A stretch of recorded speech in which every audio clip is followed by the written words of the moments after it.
Good morning. Hello and welcome back to another WiBN Essex member showcase. I'm Vicky Lavenger and I run 7 monthly face-to-face networking groups across Essex. Today I'm joined by Vicky Kelly, so we're going to get very confused as we always do, the two Vickies, who is a life and business coach supporting high-performing individuals, the kind of people who look like they're absolutely smashing it on the outside. But as I always say, it's like pedaling like crazy underneath the water. And Vicky works at that really powerful intersection between strategy and emotional depth. And she helps people not only achieve success, but actually feel steady and sustainable while they're doing it. We're going to be talking about all sorts of bits and pieces, and I'm also going to get her to share with you how this actually started in Australia. So, welcome, Vicky. Welcome to the Member Showcase. It's awesome to have you join me today. Thanks for having me. I will dig straight in if that's all right. You know Of me, it's not course. a lot of fluff normally. I'm usually straight into it. So you say you work with high performing people who look successful on paper, but feel the pressure underneath. I always equate it to a swan, serene on the surface and then crazy underneath. What does that actually look like in real life for people? Well, most of the people that I work with, they're either a business owner who has grown their business in usually like beyond what they expected to grow it and with quicker than they expected to grow it, or they are employed and they've been sort of promoted up several levels within the organisation that they work for, and they're now at a fairly sort of senior leadership type position. So what that looks like for them, and the truth of it is that they are successful. So if you look at what they've achieved over a period of time, there's no denying that they have Yeah, created success. But what the experience that they're having is one of like feeling overwhelmed, feeling excuse me, like there's a sort of constant pressure that things could go wrong. They've got lots of plates spinning. They don't want to drop the ball, and it can feel for many of them like quite a lonely place to be. They don't necessarily feel that they've got much support in their work environment. So if they're employed, they're probably in a position where they don't really feel like it's appropriate to go, look, I've got too much work to do, or yeah, that doesn't feel okay. Or if it's their business, they don't feel like they can talk to the people within their business about the challenges that come with being a successful business owner. So that's where I come in and I provide that space where they can one talk about the things that are going on, because that in itself is one of the huge pressures, is like stuffing it all down. yeah. That Shoving feels it really horrible. deep, Yeah, as that feels deep as it'll horrible. go. Yeah, So nobody wants to feel like that. No one wants to just carry it all by themselves. So I give them a safe space where they can just be honest about how they're feeling and feel safe to be honest about it. But I also work with them to build their inner sense of capacity so that they understand the internal processes that go on, which move them from feeling like it's all just too much and I can't cope, to feeling like it is a lot, but I'm okay. I've got it. I'm yeah. handling it, and I know when it's safe to put things down and pick other things up and that sort of thing. Yeah, I remember that from corporate days, when you're the head of a department. I was the head of a department, I was a director at one point, and you've got to feel like you've it's all in control and you know everything that there is to know, and you've got a handle on every single thing that's going on, and all the plates are spinning beautifully. But the reality is, I remember getting on the train, some nights going home thinking, oh my God, we've survived today. We've got to Yeah. do it all again tomorrow. I mean, I used to hate Mondays because well, I used to hate Tuesdays actually, because Mondays, we kind of knew it was chaos. Mondays were the Mm. first trading day of the week. It was all reporting and meetings. But then Tuesdays always used to be, oh my God, I've got to do it all over again tomorrow. But Mondays became about survival. Yeah. So yeah, I'm sure a lot of people that are listening or watching this will resonate with that feeling of, not being able to share that actually it's not as easy as it looks. I Yeah. used to say it to my kids all the time. They used to say, think you don't know, mummy? And I'd be like, yep, I know everything. So ask me anything. Now they're a bit older. I'm like, I've got a clue, love. Go and No, figure it out yourself. absolutely. I know you've Absolutely. talked about before how our internal patterns and beliefs shape the way we show up. What do you mean by that? So all of us came through childhood to get to where we are today. And when we're children, we are like sponges. We're just absorbing information all the time, and we absorb information about who we are, about who we are in relation to other people, and who we are in relation to the world. And we pick up ideas that are like our emotional intelligence isn't fully adapted when we're children. We make meaning that isn't necessarily there, but we also make meaning that we need to make in order to feel that we can survive the situations that we're in. So to just give like a really basic example, if you as a child do something well, and then the person that's responsible for taking care of your physical well-being says to you, "Oh, that's brilliant. Aren't you a good girl? Aren't you a good boy?" Like, and they really praise you and make you feel really loved because you've done something well.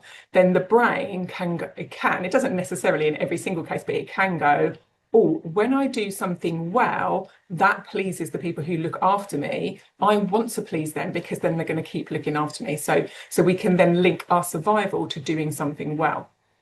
And the flip side of that is that if we do something wrong, so if we, as children, constantly making All the mistakes, time. right? Yeah. Yeah, it's just, I mean, we still make mistakes as adults. So when you're a child and you're still learning, you're making mistakes all the time. And if one of your mistakes gets punished, so you do something wrong, and then an adult says, "You've done that wrong. I'm now removing this pleasant thing from you," then as a child, your brain can then associate, when I do something wrong, I lose good things. So then Yeah. then can become a fear of doing anything wrong because then I'll lose something good, or almost like I've done something wrong, like because we still make mistakes as adults, I've done something wrong, so therefore I don't deserve good things. So those are Things. like, yeah, so those are sort of two classic scenarios that will happen to most children. And then those are the beliefs that we can end up taking on. And then that can then keep showing up in adulthood. So it can keep showing up as, like, for example, people pleasing. I need to please the people around me in order that I survive. So I need to keep my clients happy, or I need to keep my superiors happy because they're the ones who are feeding me. And if they're not happy, then I might not survive. Can be Yeah. And we do have that survival instinct, don't we? yeah, We grew up in tribes where, we went out to hunt so that we could eat. Yeah, absolutely. I don't know if I've told you this before, but I used to absolutely hate having my photograph taken as an right. adult. And I realized it was because as a child, my dad was quite into photography, and he used to like to do an annual photo of me and my sister. So he would sit us on the kitchen worktop and want to take our photo. And I hated every single minute of it. And there would be screaming and crying and tears and tantrums, but he would not relent until he'd got that photo. So there was like almost like a battle of wills. But I Yeah. think I always then associated that with then having my photo taken. Now Ah, I've found great photographers, and particularly through WiBN, ladies that make me feel amazing when they take my sort of branding photos. yeah. I'm all right with it, but I think that whole time of like, hate having my photo taken, I don't want to be in front of camera, comes from Yeah. that period of, Yeah. and as parents, we're not given a manual, are we? No, no, absolutely not. Like, parents are just doing their best. We do the And best job we can. Yeah, yeah, that's it. But it's inevitable that your children will pick up something from just your interactions with them. They can't not. Like, we have to form beliefs in order to be able to survive in the world.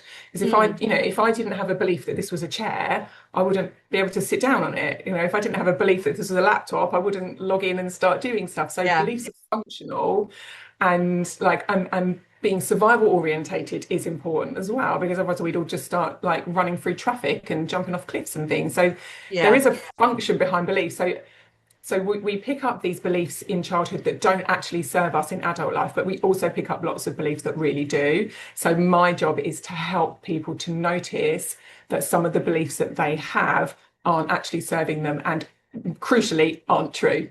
It's yeah, not a fact, it's just something that your brain has kind of collected and replays back to you. And it's hindering your experience of being at ease in your work and in your life. And is that then the work you then do is either changing that belief or getting rid of that belief? Yeah, yeah, absolutely. And it can start with just the most basic question. So if you think about those TV dramas that you see where there's a court case and then this witness comes up and they say all the things that they have to say, and then the opposition's barrister comes up and asks a question that then casts doubt on what they've just Yeah. said. Like that's kind of my role, is that I'll ask the questions that cast the doubt on the belief. And so suddenly this belief goes from being something which was rock solid to like, oh, hang on a Start minute. questioning it. Yeah, and it Yeah. starts to crumble slowly, and then we can start to. It's almost, and I kind of think of it like a speedometer. So the belief might be over here, and they want it to be over here, but we're not just going to go from there to there in one move. So we have to kind of start going, right. Okay, well, there might be something here which is believable, and it's open. And it then opens us up to being able to move that belief away from the really unhelpful one to the really, really helpful Yeah. one. Yeah. Brilliant. Yeah, and I've done some personal work with Vicky, so I know how she does this. And sometimes it's just unlocking that, oh, I hadn't thought about it like that. Mm, Is that why I behave in that way? Just pivoting very slightly, going completely curveball. sure. This wasn't what you started doing, is it? It was a little trip to Australia in a particular moment where this all began, wasn't it? Do you want to tell us about that? Yeah. Yeah, so I went on a holiday. It was sort of 2, 3 week holiday to Australia with a friend. And I remember when I left thinking this holiday is going to change my life.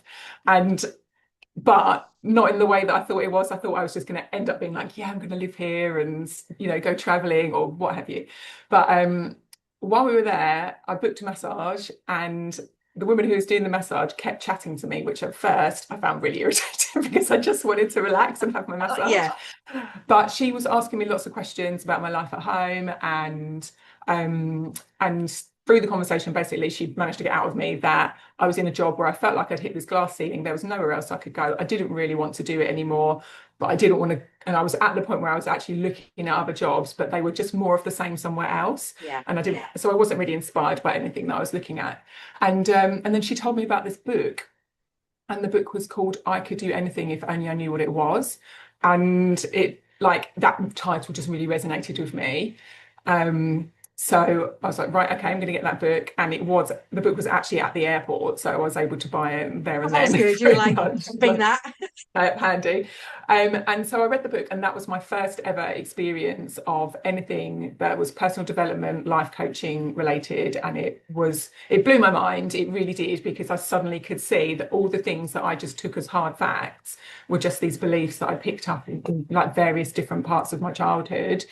And I naturally found myself talking to people about it, like friends and colleagues, and I was kind of questioning their beliefs with them. And then so a little inner wisdom within me went, these people aren't actually asking you to do this. Yeah. Maybe retrain and actually do this for a living. So yeah, so that's what I did. That's where it So started. So it's yeah, funny, isn't it? How, I mean, I'm sort of don't believe in a lot of the universe stuff, and but ultimately you were supposed to have that massage for a reason, and yeah, she was supposed to annoy you by chatting to you, even though you yeah. wanted something super relaxing. But did you know anything around belief systems before you had that conversation, or were you like most people in business? You were on the treadmill of going to work, living your life, doing what all the things that we do.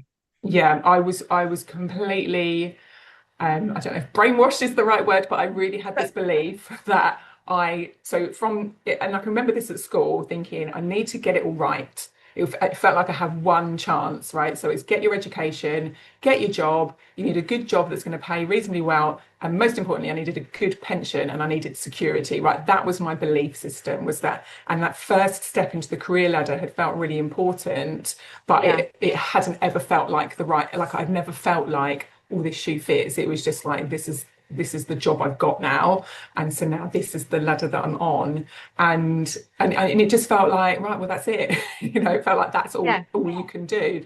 I think I was 24, and I was like, oh no, I've done it all wrong, and it's too late. And I genuinely believed it was too late for me to change careers at 24 years old.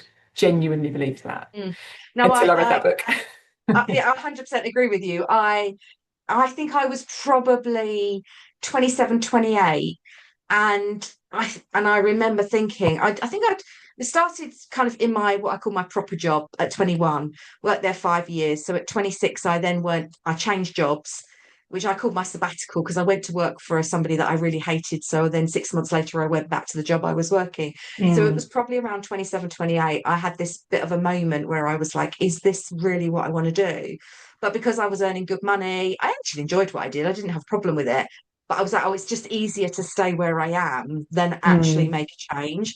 And I think sometimes these moments are the moments that are meant to happen. You read that book. I've got a book called Everything is Figure Outable by Marie Forello. I'll link both books in the description so that if people want to go and check that out, they can.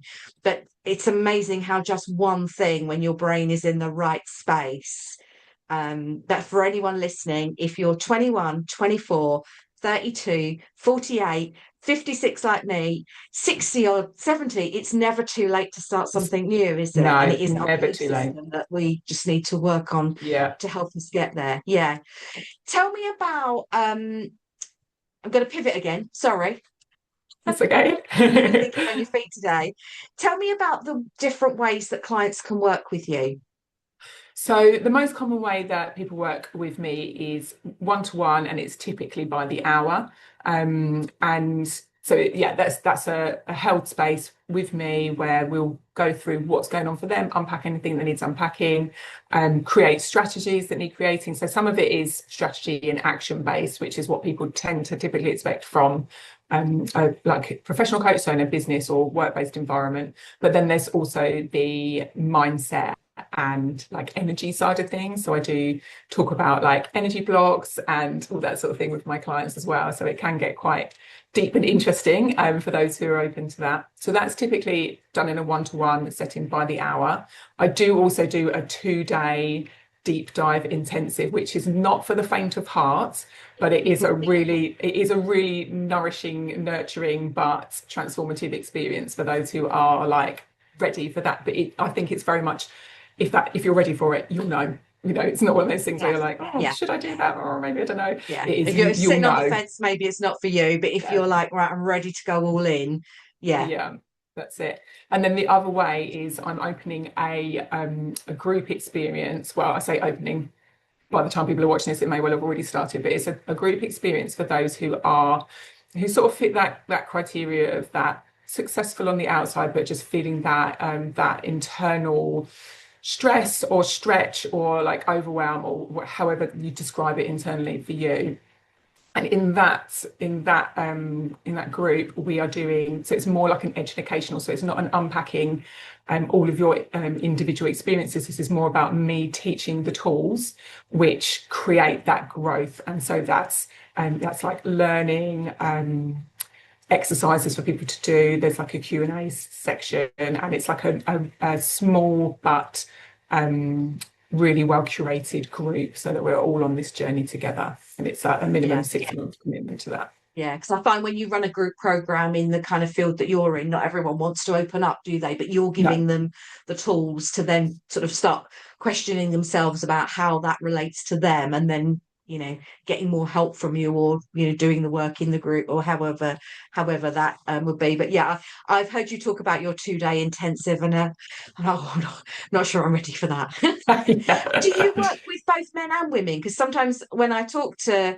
businesses that do the type of thing you do, they're like, very much, I only work with women, but you do a mix, don't you? Yeah, I do. I do. I'd say so at the time of speaking, it's been 17 years I've been doing this. Over that time, it's probably been 60% men, actually, about 40% women. Over the last 6 years, it's probably more 50-50, but I think that's because the bulk of the networking that I'm doing is with women these days, just for availability reasons. And of course, I love it. I love WiBN, as you know. So yeah, but what I do find is that the women that I work with tend to be very much on the business side of things. They've got a business and they want the mindset and energy shifts, as well as a bit of the capacity, the strategy and action and accountability. For the men, it is more about the internal capacity, so wanting to have that like emotional resilience to aid them with the work that they're doing. that Yeah, tends to be yeah. the way it It's splits. It's the not split, yeah. exclusively like that, but that does tend to be the way it works out. But ultimately, for you, everything is bespoke when you're working one on one. So whatever Yeah, somebody needs, I know when I've come to talk to you, I think I'm coming to talk to you about one thing, and then within 10 minutes, it's that isn't what's bothering me at all. yeah, It's something completely yeah, different, and you help yeah, me resolve that. And sometimes I think, perhaps I don't need to speak to Vicky, and then I come along and I'm like, oh yeah, yeah. There's always yeah, something, isn't there? And just having yeah, that trusted person that you can talk to about this stuff, yeah, because I'm one of those people that wants everything to be perfect, and then put myself under a huge amount of pressure to make that happen. yeah. But actually, life isn't perfect, is it? No, and I think it's like a bottomless pit as well. Like we've got when we're, especially if you're like an entrepreneur or if you're in quite a senior position, you've usually got a lot of different ideas of things that you want to make happen. And because we've got all these different ideas of things we want to make happen, we've also got this idea that they all need to happen like at once and as Now, quickly as possible. Yeah. Whereas, whereas if we were employed and somebody else was in charge, they'd probably give us, in an ideal world anyway, they'd give us like steps and like this one first and then that one and then that one, and it's like get it to this level before you start the next thing, yeah, and that would be the logical way of doing it. But when yeah, you're, yeah. yeah, when you're an entrepreneurial, you just don't, that's not the way that We your just brain want to, tends to. this the pace of change in the world as well. I guess we feel like if we are not changing quickly or doing the things, we're behind. And I guess that's probably a belief system of mine that Yeah. if I'm not doing those things. So if people want to get in touch with you or find out more about what you do, where is the best place to come and find you? The best place is probably my website, which is just in the process of being redone at the moment. So I assume we can put the link to that in Yeah, I'll the put the link for that. Yeah. notes. Yeah. I do tend to hang on, as far as social media is concerned, the main place that I hang out is LinkedIn. Yeah. Yeah, so feel free to connect with me on Got you. LinkedIn. Just Yeah, I will do. yeah. Yeah, I am on Instagram, but I don't use it as much as I do LinkedIn. And you're having your website built by one of our new WiBN members, aren't you? I So that's am, lovely. It's yes. lovely to Yeah. see the collaboration happening, Yeah. and with one of the newer members coming into the Southend group that you're a member of. I love it. Yes. Just makes me so happy. That's why I do networking, when two people just come together and a bit of Yeah. magic happens. So we shall Yeah, look forward to absolutely. seeing that new site go live. Well, thank you so much for joining me. Thank It's you for always having me. fantastic to catch up with you. It's always confusing when we've got two Vickies that both spell our names Yeah. the same way. It's quite Yes. unusual, isn't it, for Yeah, it to come is. across a Vicky that spells their name the same way. Have a fantastic rest of day, And and I you. will catch up with you at the next WiBN Southend meeting. Yeah, brilliant. All right. Take care, Vicky. Thanks for having Bye. me.